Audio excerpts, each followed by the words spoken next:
लोईवाल, आप देख रहे हैं कौन बनेगा मुख्यमंत्री, सीधे कोलकाता से मेरे साथ। 36 घंटों के बाद अब 8वें चरण का मतदान होगा पश्चिम बंगाल में, लेकिन पिछले 7 चरणों में जिस हिसाब से कोरोना के मामले बढ़े हैं, अब चुनाव आयोग डैमेज कंट्रोल मोड में आ गई है।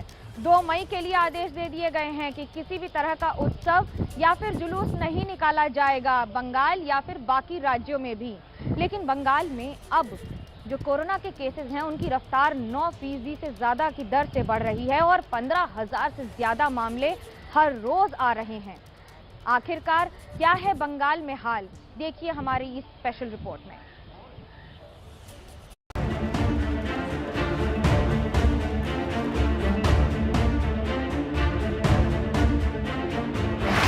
कोरोना से पहले पश्चिम बंगाल में चुनावी बयानों का ये हाल था। যতই ভয় দেখাক গিয়ে কুরকুর করে বলবে, ওরে ওরা তো মুসলমান, তুই তো হিন্দু, ভোটটা দিবি না। তো মমতা ব্যানার্জি কি হিন্দু না মুসলমান? আমার টাইটেলটাও তো আমি ব্রাহ্মণের ঘরের মেয়ে, কিন্তু আমি যদি বলতে পারি হিন্দু মুসলিম শিখ খ্রিস্টান সবাই আমার ভাই বোন, ওরা কোন হরিদাস? दीदी, ओ दीदी, हार आपके सामने है, अब इसे स्वीकार करिए। हुगली के लोगों की ये आवाज सुनिए। ये दीदी विकास की हर योजना के सामने दीवार बनकर के खड़ी हो गई है। আমি জল ঢোড়াও নই, বেলে বোড়াও নই, আমি একটা কোবরা, গোখরো আমি। लंबे लंबे रोड शो, विशाल रैलियां होती रहीं और जब बंगाल में कोरोना फैला तो नेताओं के ऐसे बयान आने लगे। যেই বললো আমি আজ থেকে মিটিং করছি না, ব্যাট ইলেকশন কমিশন বেরিয়ে গেল আয়না বেরিয়ে গিয়ে বললো ময়নার মতো যে ঠিক আছে আর ক্যাম্পেনিং করা যাবে না, আর ক্যাম্পেনিং করা যাবে না। অর্থাৎ বিজেপির ক্যাম্পেনিং শেষ মানে সবার ক্যাম্পেনিং শেষ, কাউকে করতে দেবে না। The election commission comes up, wakes up from the dream and says we cannot campaign anymore is when we had to go virtual.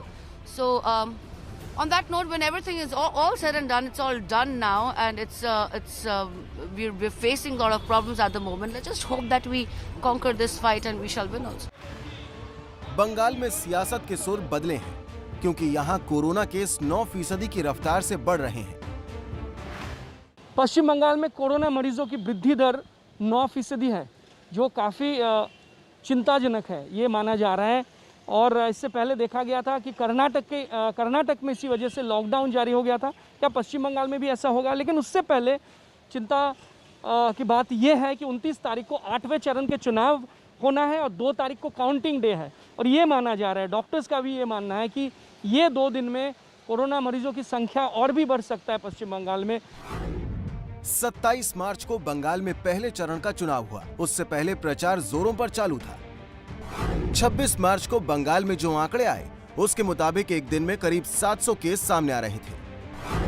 तब एक दिन में बंगाल में कोरोना टेस्ट हो रहे थे 24,000। अब 7 दौर के चुनाव के बाद 26 अप्रैल को एक दिन में करीब 16,000 रोज केस रिपोर्ट हो रहे हैं और अब हर दिन में करीब 48,500 टेस्ट हो रहे हैं।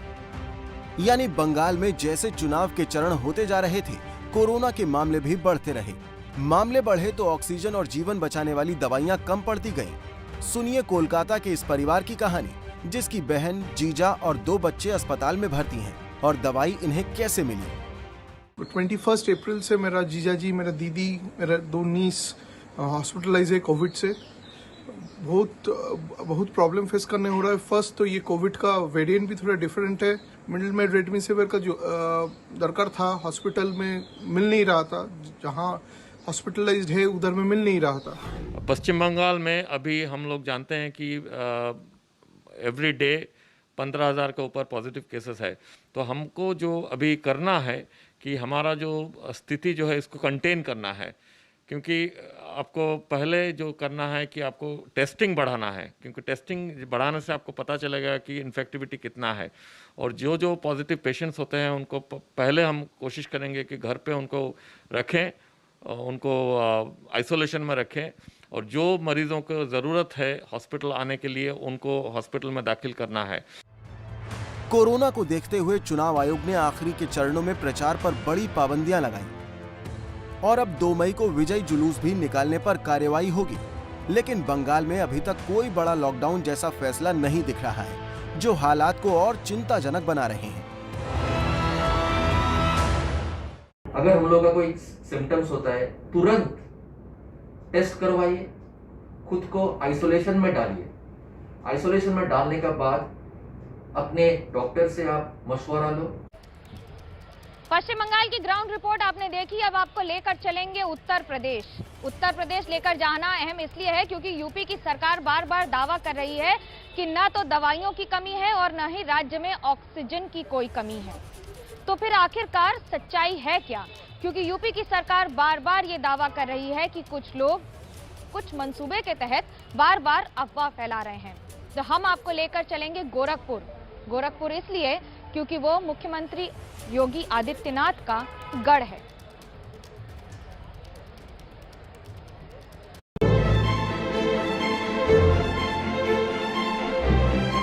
ऑक्सीजन की क्राइसिस दिल्ली के अंदर है, यूपी के अंदर ना के बराबर है। जितने टोल फ्री नंबर थे उस पर फ़ोन किया गया, डीएम साहब के वहाँ जो कंट्रोल नंबर थे उस पर फ़ोन किया गया, लेकिन ऑक्सीजन नहीं उपलब्ध है, बेड नहीं उपलब्ध है, ऐसे कह करके हर जगह से टाल दिया गया।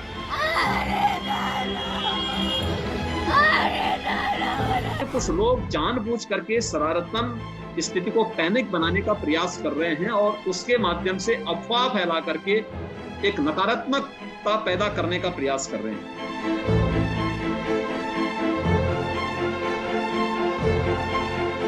हमारी बीवी मर जाएगी बाबा, हे प्रभु, और हमारा कोई सुनवाई नहीं हो रहा है, हम बहुत परेशान हैं। न बेड्स की कमी है, न ऑक्सीजन की कमी है, न रेमडेसिविर की कमी या किसी अन्य जीवन रक्षक दवा की भी कमी नहीं।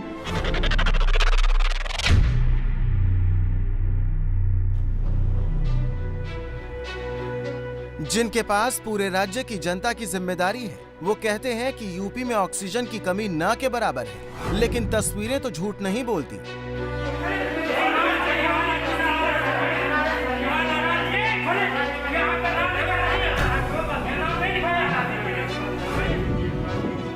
बिस्तर पर इलाज के लिए तड़पते मरीज और उनके असहाय परिवार वालों के आंसू तो झूठ नहीं बोलते।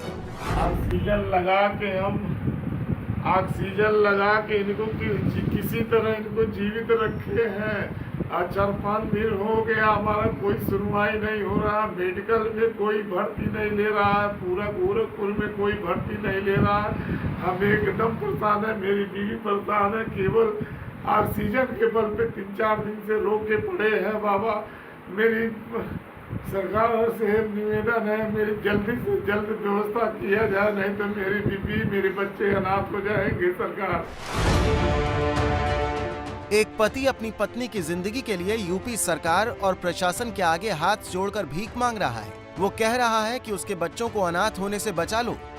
हमारे छोटे छोटे बच्चे हैं, सब परेशान हो जाएंगे। बाबा, हमारी व्यवस्था करिए सरकार, बहुत परेशान हो गए बाबा, हमारी कोई सुनवाई नहीं हो रही है बाबा।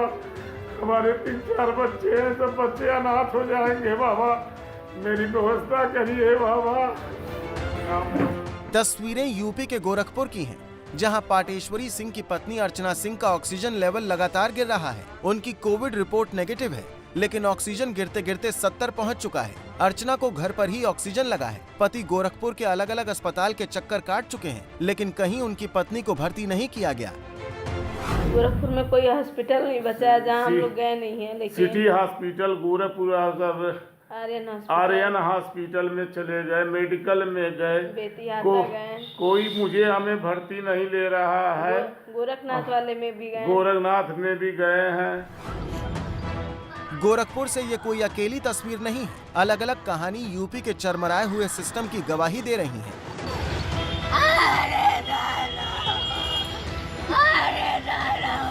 तस्वीर में 55 साल के देवेंद्र उपाध्याय सांस के लिए संघर्ष करते दिखाई दे रहे हैं और कुछ घंटों बाद उनकी मौत हो जाती है। परिवार कह रहा है कि अगर अस्पताल में इलाज मिलता तो जान बच सकती थी, लेकिन सड़क पर ही मौत हो गई। 3-4 घंटे से कोविड टेस्ट जैसे हुआ कि कोरोना इनका पॉजिटिव है। हम लोग ने हर जगह प्रयास किया, हर जगह जाने का प्रयास किया, पर कोई भी एडमिशन नहीं ले रहा था, कोई एडमिट नहीं कर रहा था। उसके बाद जितने टोल फ्री नंबर थे उस पर फ़ोन किया गया, डीएम साहब के वहाँ जो कंट्रोल नंबर थे उस पर फ़ोन किया गया, लेकिन ऑक्सीजन नहीं उपलब्ध है, बेड नहीं उपलब्ध है, ऐसे कह करके हर जगह से टाल दिया गया। और आज अभी मेरे यहीं बैठे बैठे सभी लोगों के सामने लास्ट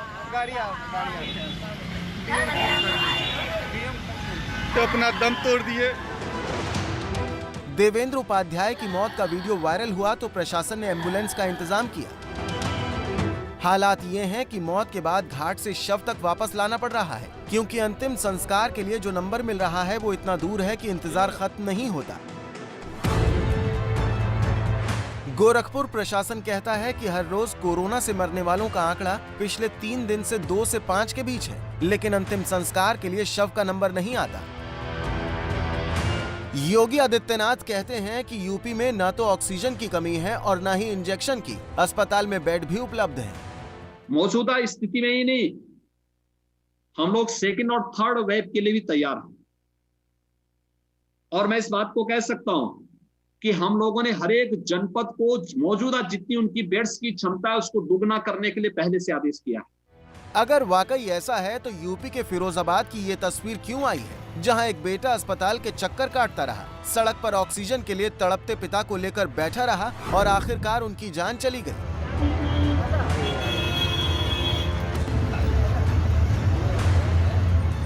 अशोक कुमार सोमवार शाम को सरकारी ट्रॉमा सेंटर में अपने 65 साल के पिता को लेकर पहुंचे थे, लेकिन वहां ऑक्सीजन नहीं मिली। दूसरे अस्पताल ले जाने के लिए कहा गया। शाम 5:30 बजे तक बेटा इलाज के लिए ठोकर खाता रहा और रात 11 बजे जब ई रिक्शा से पिता को दोबारा ट्रॉमा सेंटर लेकर पहुंचा तो डॉक्टर ने रिक्शे पर ही पिता की नब्ज चेक की और फिर उन्हें मृत घोषित कर दिया। लेके आए थे इमरजेंसी में ट्रॉमा सेंटर में, वहाँ पर टेबल पे एक बोतल लगा दी उन्होंने और वहाँ रजिस्टर में नाम लिखा हुआ रणवीर सिंह। क्या बोल कर दिया था वहाँ से? उन्होंने कहा ऑक्सीजन खत्म हो गई, आप बाहर कहीं भी लेके जाओ उनको। यूपी में हालात ये हैं कि ऑक्सीजन की आपूर्ति नहीं हो पा रही है, इसलिए अस्पतालों ने बेड की संख्या ही कम करनी शुरू कर दी। सुनिए गाजियाबाद के प्राइवेट अस्पताल के डॉक्टर मुकेश की बात, जो कह रहे हैं कि मरीज को ऑक्सीजन की कमी से मरते हुए नहीं देख सकते। जो हमारा 120 बेड का अस्पताल है उसे कम कर हम 100 बेड पर ला रहे हैं, कर ले आए हैं। आज और कम करेंगे, क्योंकि अगर ऑक्सीजन नहीं है तो बगैर ऑक्सीजन के उनको मरता हुआ नहीं छोड़ सकते। लगभग सभी अस्पतालों में यही है। जिन लोगों के पास बड़े हॉस्पिटल हैं, जिनके पहले से लिक्विड टैंक वगैरह लगे हुए थे, उनको तो मिल पा रही है। जो छोटे हॉस्पिटल हैं उनके साथ परेशानी आ रही है। ऑक्सीजन की कमी से परेशान आज कुछ प्राइवेट अस्पताल के संचालक और डॉक्टर जिला अधिकारी गाजियाबाद के दफ्तर पहुंचे और ऑक्सीजन सप्लाई बढ़ाने की मांग की, क्योंकि हर रोज ऐसी स्थिति आती है जब मरीज के लिए सिर्फ कुछ घंटे की ऑक्सीजन ही बाकी रह जाती है। काश ये सारी तस्वीरें, ये सारे बयान सब झूठ होते और सिर्फ यूपी के सीएम योगी आदित्यनाथ जो कह रहे हैं वही सच होता। न बेड्स की कमी है, न ऑक्सीजन की कमी है, न रेमडेसिविर की कमी या किसी अन्य जीवन रक्षक दवा की भी कमी नहीं। एक तरफ योगी आदित्यनाथ के दावे हैं और दूसरी तरफ रेमडेसिविर इंजेक्शन के लिए सीएमओ के पैर छूकर विनती करते लोगों की तस्वीरें।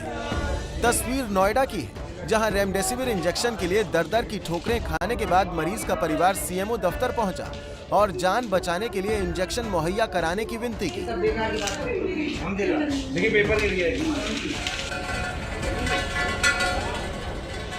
यूपी की राजधानी लखनऊ से आई ये तस्वीरें हैं, जहां ऑक्सीजन का सिलेंडर हाथ में लिए लोगों की लंबी कतार है।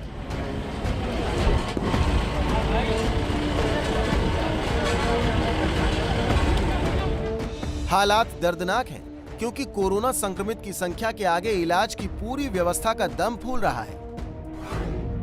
यूपी में पिछले 24 घंटे में कोरोना के 32,993 नए मामले सामने आए हैं। सक्रिय मामलों की संख्या 3,06,458 है, जबकि पिछले 24 घंटे में यूपी में 265 लोगों की कोरोना से मौत हुई है। कौन बनेगा मुख्यमंत्री में, अब हम आपको बताएंगे उन सारे सवालों के जवाब जो आज देश का हर नागरिक जानना चाहता है। देखिए ये स्पेशल सेगमेंट। नमस्कार, आप देख रहे हैं एबीपी न्यूज। मैं हूं आपके साथ शोभना यादव। कोरोना संक्रमण की रफ्तार अपने हर रिकॉर्ड को रोज ध्वस्त कर रही है। देश में सबसे ज्यादा डर ऑक्सीजन की कमी को लेकर है, क्योंकि ऑक्सीजन लेवल गिर रहा है मरीजों का, और मरीज को अस्पताल नहीं मिल पा रहा है, बेड नहीं मिल पा रहा है, और ना ही जान के लिए जरूरी ऑक्सीजन। घर पर ही ऑक्सीजन लेवल को कैसे दुरुस्त रखा जा सकता है, ऐसे तमाम सवालों पर बात करने के लिए हमारे साथ जुड़ रहे हैं मेदांता अस्पताल के doctor Arvind Kumar. Sir, ABP news के लिए आपने समय निकाला, बहुत बहुत धन्यवाद।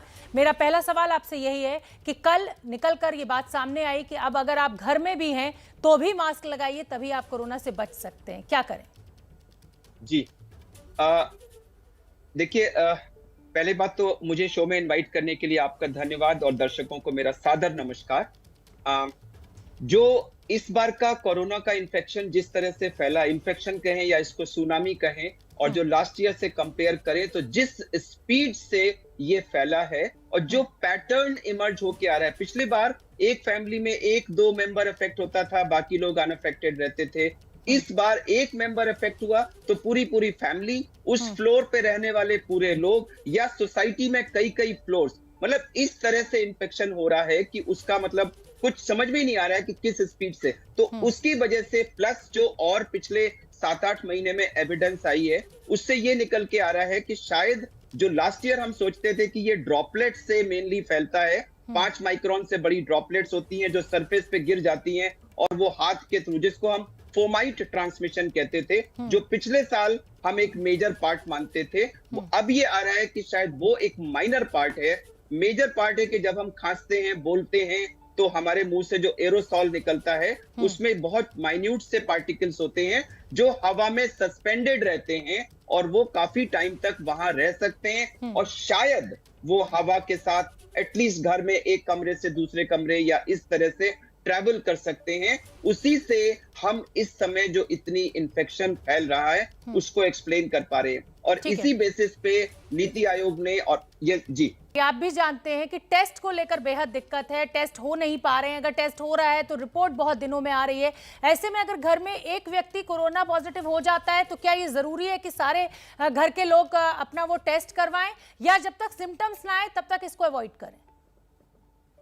शोभना जी, बहुत अहम सवाल है, और इसमें मैं बताऊंगा कि पिछले साल बुखार एक मेन सिम्टम था, लेकिन इस बार हम लोग देख रहे हैं कि कई बार लोगों को गले में खराश होना, नाक बहने लगना, आंख लाल होना, हेडेक होना और जुकाम जैसे सिम्टम्स, बॉडी एक, नौशिया, वॉमिटिंग, डायरिया, इस तरह के सिम्टम आ रहे हैं। और बुखार कुछ को 2-2, 3-3 दिन के बाद आ रहा है, एक आध दिन आता है और फिर कम हो जाता है, फिर बढ़ जाता है। तो ज्यादातर लोग ये सोचते हैं अरे ये तो कुछ जुकाम वगैरह है, मेरा पेट खराब हो गया है, वो कोरोना सस्पेक्ट ही नहीं कर सकते। तो शोभना जी, आज के परिप्रेक्ष्य में सबसे अहम रिकमेंडेशन ये है कि इनमें से कोई भी सिम्टम अगर आपको हो तो आज आप इसको बिना टेस्टिंग के भी कोरोना माने और स्टेप 1 अपना आइसोलेशन कर दे। चेन ऑफ ट्रांसमिशन को तोड़ने का वही एकमात्र तरीका है। डॉक्टर साहब, अब मैं एक बहुत अहम सवाल पूछने जा रही हूँ, और अहम सवाल इसलिए क्योंकि ऑक्सीजन लेवल की बहुत दिक्कत है, लोगों में दहशत है, अस्पतालों में बेड नहीं मिल रहे हैं, बेड मिल रहे हैं तो वहाँ ऑक्सीजन नहीं मिल पा रही है। घर में रहकर अगर ऑक्सीजन लेवल कम होता है तो छोटी मोटी क्या कोई ऐसी एक्सरसाइजेज हैं, कोई ऐसी मेडिसिन है जिससे इसको मेंटेन किया जा सके? जी शोभना जी, अगेन बहुत अहम सवाल है कि घर में जब हम आजकल 90% लोग इस समय होम ट्रीटमेंट पे हैं, होम ट्रीटमेंट पे, तो लेकिन होम ट्रीटमेंट का मतलब ये नहीं कि आप सेल्फ ट्रीटमेंट पे हो, आप किसी डॉक्टर से टेली कंसल्ट लेके घर में ट्रीटमेंट करें। मॉनिटरिंग के लिए जो सबसे अहम बिंदु हम बता रहे हैं वो है ऑक्सीजन, जिसके लिए एक पल्स ऑक्सीमीटर नाम का ये इस तरह का डिवाइस होती है जो हम कहते हैं। इसमें मैं बताना चाहूंगा कि इसको लगाना बड़ा इंपॉर्टेंट होता है। इसको जब आप ऑन करेंगे तो इसमें एक साइड से आपको इस तरह की कुछ रेड लाइट शाइन करती हुई दिखाई देगी। जी जी बिल्कुल, मैं देख पा रही हूँ, ऑक्सीमीटर है जिस तरह हाँ, ऑक्सीमीटर में दो साइड्स में से एक साइड में आपको रेड लाइट दिखाई देगी, तो जिधर आपको वो रेड लाइट दिखाई दे वो साइड में आपका नेल, नाखून का साइड होना चाहिए। दूसरा, इसको आप उंगली के अंदर डाल दें और इसको अपने स्टेबलाइज कर दें हार्ट को। ये नहीं कि आपने लगाया और तुरंत आपने रीडिंग इमीडिएटली देखी और अगर वो आ गई 74 आप पैनिक हो गए, अरे मेरा इसको 2-3 मिनट के लिए लगा रहने दें, हाथ को अपने पैर पे रख के या हार्ट के लेवल पे रख के हाथ को स्टेबलाइज कर दें और इसमें एक ग्राफ सा आता है, उस ग्राफ को आप स्टेबलाइज, अब देखिए एक ग्राफ आपको दिख रहा होगा जो रेगुलर तरह से ऊपर नीचे हो रहा है। बिल्कुल तो इस समय जो है मेरा ऑक्सीजन 97 है, हार्ट रेट 87 है, तो ये ग्राफ को वेट करने के लिए 2-3 मिनट का वेट करें और उसके बाद जो स्टेबल रीडिंग आ रही है उसको माने। 94 तक हम लोग इसको नॉर्मल मानते हैं, अगर 94 से कम है तो एक रेड फ्लैग है, वो आपको तुरंत ऑक्सीजन की जरूरत है।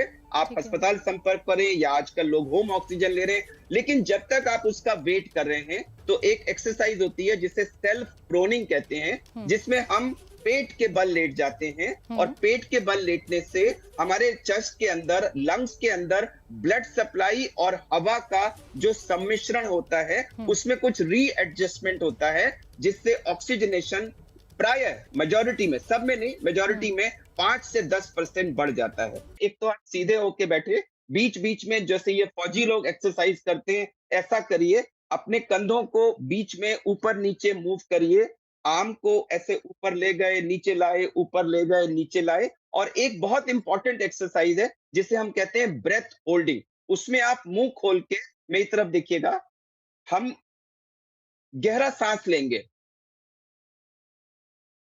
और पूरा गहरा सांस खींचते जाएंगे, खींचते जाएंगे, खींचते जाएंगे, जितना गहरा खींच सकते हैं उतना गहरा खींच के हम वहीं पर उसको रोक लेंगे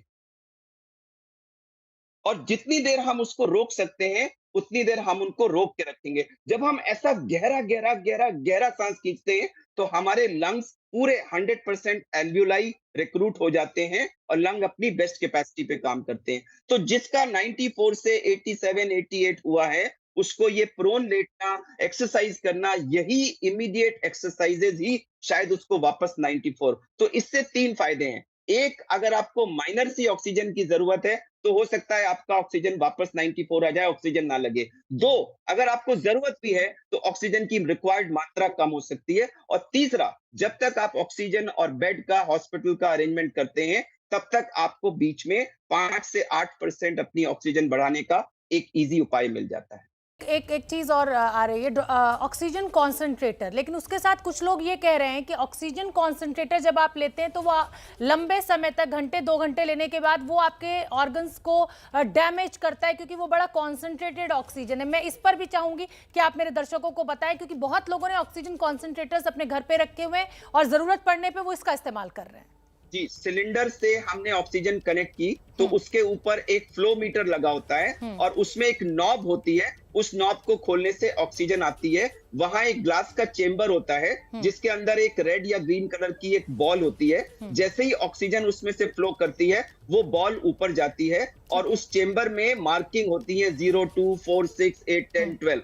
वो शो करता है कि 2 लीटर पर मिनट, 4 लीटर पर मिनट कितना जा रहा है। तो प्राय मैंने लोगों को देखा है वो नॉब को पूरा खोल देते हैं और वो एकदम से मैक्सिमम ऑक्सीजन रिलीज होती है और वो पेशेंट को जाती है। अगर आप जरूरत से ज्यादा ऑक्सीजन देंगे तो ऑक्सीजन टॉक्सिसिटी हो सकती है। और दूसरा, अगर आपने काफी देर तक, जिस पेशेंट के लंग्स ऑलरेडी अफेक्टेड हैं, उसको 100% ऑक्सीजन ले गए तो बॉडी में कार्बन डाइऑक्साइड का रिटेंशन होने लगता है, कार्बन डाइऑक्साइड लेवल्स बढ़ जाते हैं और आपको गफलत यानी कि बेहोशी, ड्राउजीनेस आने लग जाती है। तो 100 को टारगेट कभी ना करें, 94 should be your upper limit, minimum oxygen to reach 94, ये गाइडिंग प्रिंसिपल। बहुत बहुत धन्यवाद डॉक्टर अरविंद, बहुत अहम जानकारी आपने दी है। तो मरीजों को ये ध्यान रखना है कि पूरे ऑक्सीजन सिलेंडर का वाल्व नहीं खोल देना है, 94 ही मैक्सिमम लेवल है। फिलहाल रुकेंगे एक बहुत छोटे से ब्रेक के लिए, आप देखते रहिए एबीपी न्यूज।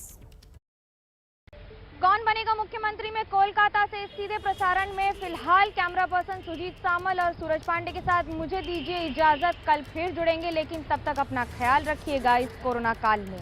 आप देखते रहिए एबीपी न्यूज, आपको रखे आगे।